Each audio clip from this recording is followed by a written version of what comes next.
Don't eat that. Don't eat it.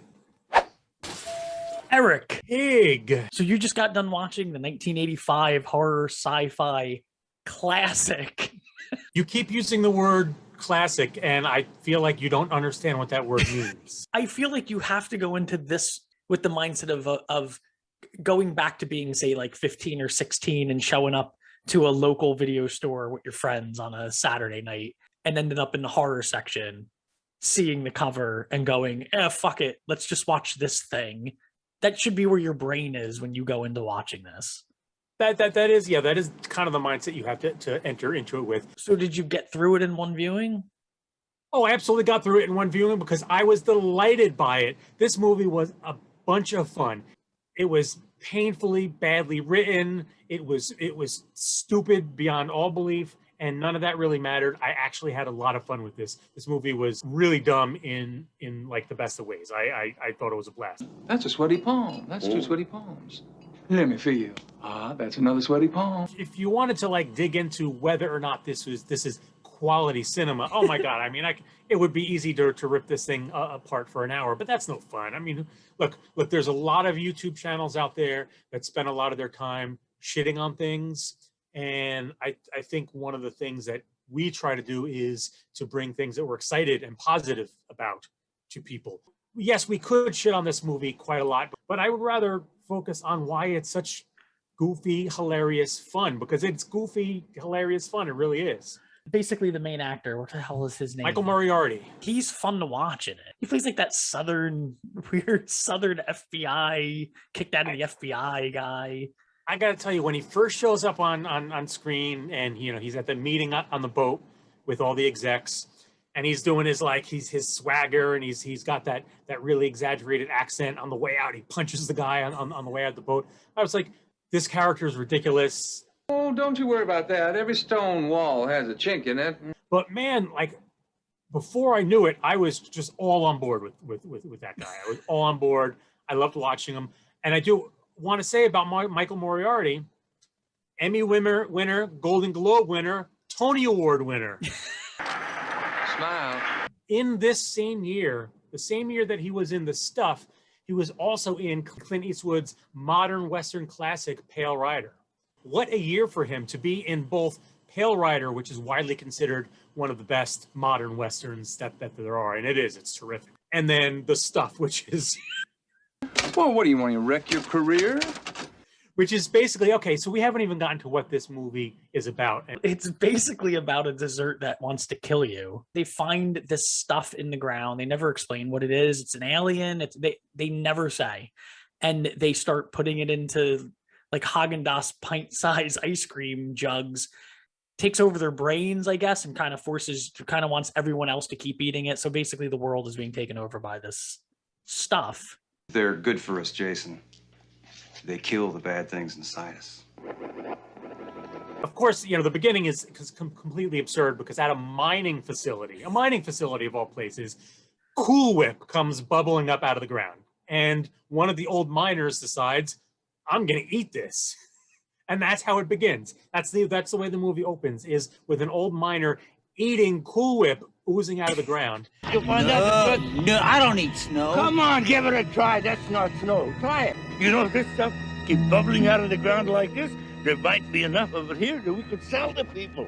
It's not only in grocery stores. There's like ice cream shops devoted strictly to this stuff. There's the carts and food carts. People eat the stuff, and then they turn into these like mindless they're sort of brainwashed into must have more stuff. So Mo meets the advertising executive who created the campaign that made stuff famous, and he's like, oh well, and we can talk over in my hotel room. And she's like, oh well, won't that be wonderful? Where are you staying? Sherry Netherlands. Do they have room service at the Sherry Netherlands? Just he goes off and does some stuff, and then the next time they meet, they're like, we see them, they're lovers. What happened? How much time has gone by? yeah. And the movie's filled with cuts like that. I counted at least 3 or 4 where it was like, is there 5 minutes missing out of this? Because it moves so fast. It's just like with the kid. So the kid goes to get some out of the fridge and he sees it move. Like a minute later, he's at like a food store just just destroying everything. And I love how at the food store he's destroying everything and nobody can stop it. He's laying waste to this place. 3 or 4 security guys or workers come to try and like wrestle Wrangle him him. down, but they can't stop the power of this angry kid. It's great. Paul Sorvino slumming it as a crazy conspiracy militia guy. He was Yes. so good at being funny. Like, it was so dry and bizarre. His character's so weird. So this is the young lady who's gonna go with us. Well, that's going to really be an honor, Colonel. Well, I know, that's why I asked you. I just love that whole premise. Like they show up at the guy's place and there's a whole militia waiting for them. Like, why were you guys all in the grass armed waiting for people to show up? What was that all about? How did you enjoy Chocolate Chips Charlie, aka Famous Amos? I love that actor. He's great. Yeah.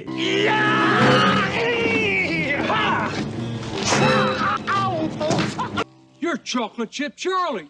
Well, I sure as hell ain't the Kentucky Colonel. Get off of me. And he was actually kind of really enjoyable in the role. But I think my favorite part was in the end when like his yeah. head opens up, because when you see into his throat, it's all like sores and stuff. That is the number one thing I remember as a kid.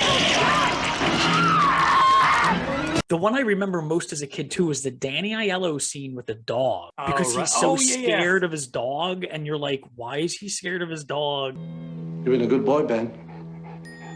I've got a treat for you. And then at the end, when the dog like attacks him because they ran out of the stuff and the dog is addicted to the stuff. In my head, that scene was always more like crazy. Then there's a cameo by Abe Vigoda and the Where's the Beef Lady. Where's the stuff?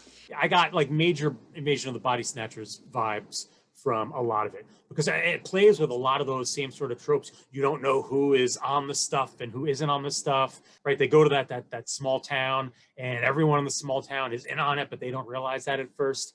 Go away. Leave us alone. Yeah, the family is all strong. The dad is like, and the mom, they're just eating it for every meal. Here, you taste it and tell me if you think it's spoiled. I don't want any. It moves around all by itself. Yeah, that was some of that was actually kind of a little creepy. Like when the kid gets the shaving cream, which that was also super gross.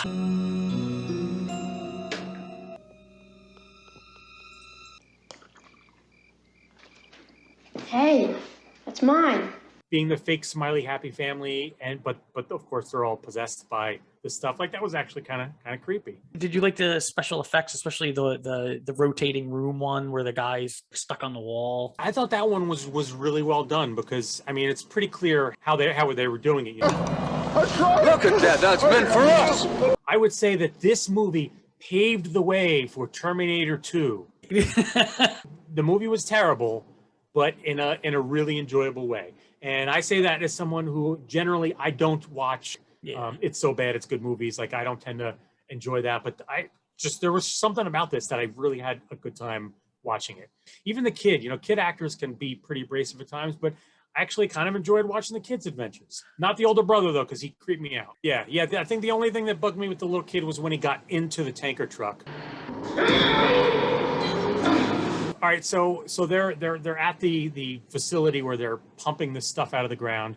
He steals the tanker truck and then basically just drives for a little while. Okay, we escaped. What drove me nuts about that scene is it was almost like Raiders or Indiana Jones style situation where he has an outfit, but he doesn't have the hat. And he goes behind the truck and a guy sees him and he goes back there and he punches him. And I'm like, okay, so he's going to take his hat so he can put his hat on and walk out. But he walks by the truck and he puts the hat on the truck and keeps going. It's funny you say that and the reference that you make, because when I was watching that scene, I had the exact same thought. When he went behind the truck and punched him, I was like, oh, he's going to do the old Indiana Jones thing, and he's going to come out and he's going to put the hat on. And it didn't actually happen. Actually happen that way. But it's funny. My head went to the exact same place. It's I was weird. thinking like, I don't understand why he didn't put the hat on. Oh, and I like that they injected like random commercials here and there. It's called the stuff. Enough. It's never enough. It's here now. Great new day sensation. I will say the movie has 2 endings, and I really liked them both. One, I liked that the conniving corporate guys were like, well, now it's going to be called whatever it was. Yeah, The Taste. Yeah, The Taste. And it's only 12% of the stuff. Yeah, it's like the watered down stuff, but they made him eat. They made him eat their own product, and it's all like that was good, just desserts. So they say.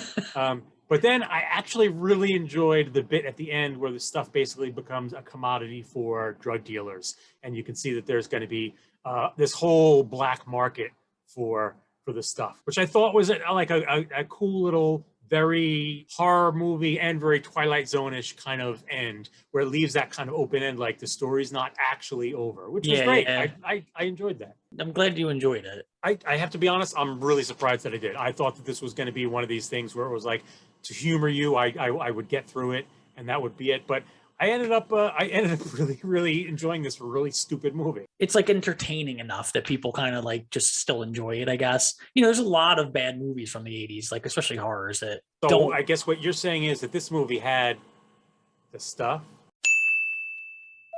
So that means October's going to be for monsters and horror and scariness. I'm not going full horror, but I'm going to go for some monsters. I want to go back to a nostalgic favorite of mine. I'm eager to rewatch it. Now you're going to watch it with me. You're going to watch 1954's Them. Stay in your homes, I repeat. Stay in your homes.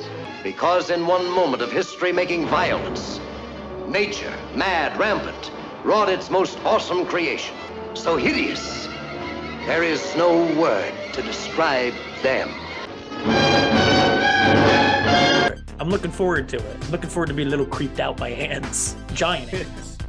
For people who watch the stuff or know the stuff, want to comment on the stuff, you guys should do that in the comments. And if there's any other sort of schlocky movies from the era that are bad, but also fun and good, let us know about them. If we enjoyed the stuff, what else might we enjoy? I know we have a lot of horror fan viewers out there, so. And other than that, you can check us out on Patreon at Nerd Out With Me or Attic Dwellers, one or the other. Both of them will take you there. I have been Tig, and that. Been Eric. And thanks for hanging out at the movie club.